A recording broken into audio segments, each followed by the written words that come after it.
এইটো ঘৰ এইটো এতিয়া কেঁচা ঘৰটো আছিলে এইটো উটুৱাই লৈ গুচি গ'ল উটুৱাই লৈ গৈ কৈ প্ৰথম সেইফালে গৈ টিংপাত পেলালে গডৰেজ পেলালে শ্বকেছ পেলালে টিভি চিভি আলনা চালনা টেবুল গেছ চিলিণ্ডাৰ চব লৈ গ'ল এইডোখৰত মানে মাটি ভৰ্তি আছিলে এইডোখৰত চি ঘৰৰ হেৰি কেনেকে খান্দি দিছে ফাউণ্ডেশ্যন তলৰ পৰা খান্দি একদম এই মানে পকা ঘৰৰ মজিয়াও তাৰমানে এনেকুৱা কৰি পেলালে প্ৰথমটি বাচিছো কেনেকে বাচিলি ছাগলীয়া মই এই জেওৰাখনত ধৰিলোগে আকৌ পিছফালে কি ভয়ংকৰ ন এতিয়া একাঠো বোকা আৰু কাইলৈ নাজিৰা হৈ শিমলুগুৰিলৈ যাবলৈ ওলাইছোঁ এইখিনি সামগ্ৰী যোগাৰ কৰোঁতে এতিয়া ৰাতি 1:30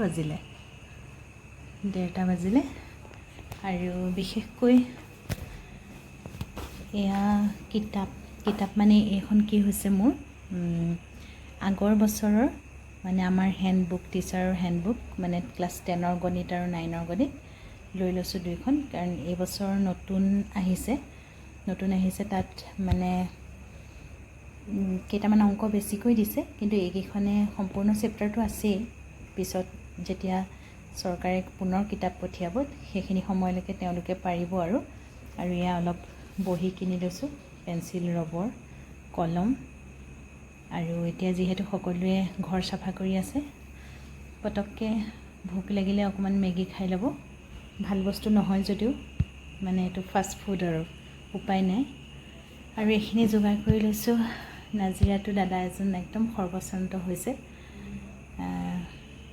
তাকে এটা কাৰণেই আচলতে দেখুৱাইছোঁ আৰু ইমান ভাল লাগিছে এটা কথাত সকলোৱে ইমান বেছি সহায় কৰিছে এই সময়খিনি ৰৈ যাব ভিডিঅ'ৰ জৰিয়তে ৰৈ যাব আমাৰ পিছৰ প্ৰজন্মই শিকিব স্বাৰ্থপৰ হ'বলৈ এৰিব যদি কোনোবাই স্বাৰ্থপৰ হ'ব বিচাৰেও আমাৰ অসমীয়া জাতিটো এনেকুৱা আছিল বুলি তেওঁলোকে গৌৰৱবোধ কৰিব সেইবাবে অকণমান ভিডিঅ' কৰি থৈছোঁ ওলাইছোঁ এয়া দৰৱ আৰু এইফালে যাকে প্ৰয়োজন হয় চাই এই পানী বটল লৈছোঁ এইফালে এইখিনি আৰু এইফালে যিমান পাৰিছোঁ আৰু টুল কাৰ ঘৰত কি প্ৰয়োজন হয় তাকে অকণমান সকলোকে লগ কৰি আহিব পাৰিলে ভাল লাগিব ইয়াত এটা বেগ ডিব্ৰুগড়ৰ পৰা বাইদেৱে পঠিয়াইছে আৰু ননদেও দিছে আমি সকলোখিনি একেলগে লৈ যাম আমি শিৱসাগৰ পাইছোঁহি আৰু এয়া চাওক ৰাস্তাত তেওঁলোকে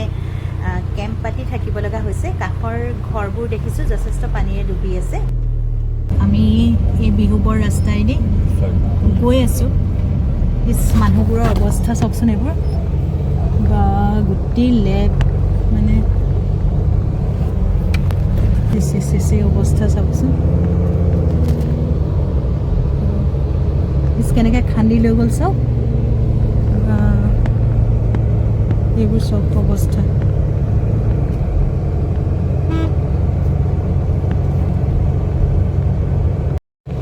এইবোৰ কেনেকৈ খান্দি লৈ গ'ল চাওকচোন দেখিছে এইটো সাধাৰণ ৰাম মানুহৰ ঘৰৰ অৱস্থা চাওক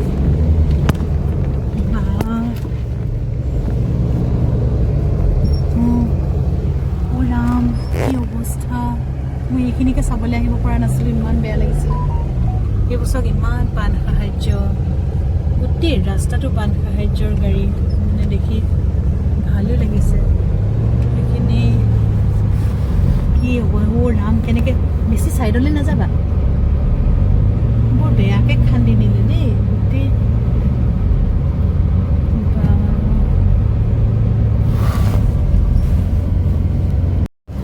চাওক অৱস্থাটো চাওকচোন এইবোৰ পশু খাদ্য যেন পাইছোঁ দেই ন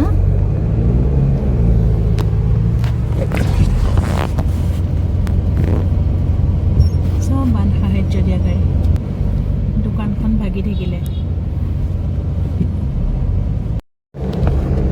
এখন ভাঙি থৈ গ'ল দোকানখন চাওকচোন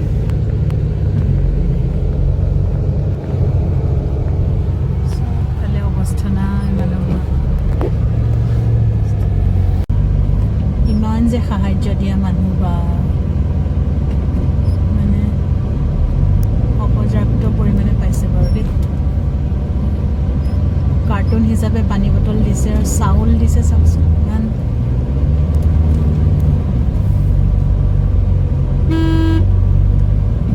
চব ৰাস্তাতে বান্ধিবলগীয়া হৈছে।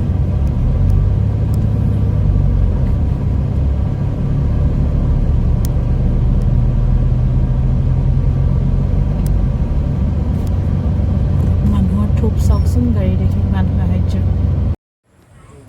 চাব দেই, ইমান পলস পৰিছে এইবোৰ চোতালবোৰ, একদম মানে পলসে ভৰ্তি হৈ আছে। কি অৱস্থা এইবোৰ! এইটো ঘৰৰ মানে কিবা একোৱেই নাই, মাটি চাটি চব উটুৱাই লৈ গুচি গ'ল। তাৰমানে নহয়, ইয়াতে কেঁচা ঘৰটো আছিলে, এইটো উটুৱাই লৈ গুচি গ'ল। উটুৱাই লৈ গৈ একদম সেইফালে গৈ টিংপাত পেলালে, গডৰেজ পেলালে, চকেছ পেলালে, টিভি চিভি, আলনা চালনা, টেবুল, গেছ চেছ, চিলিণ্ডাৰ চব লৈ গ'ল। তাৰমানে কিমান স্পীড আছিলে, মানে বহুত স্পীড। আধা ঘণ্টাৰ ভিতৰত একদম মানে পাৰ কৰি দিলে চব।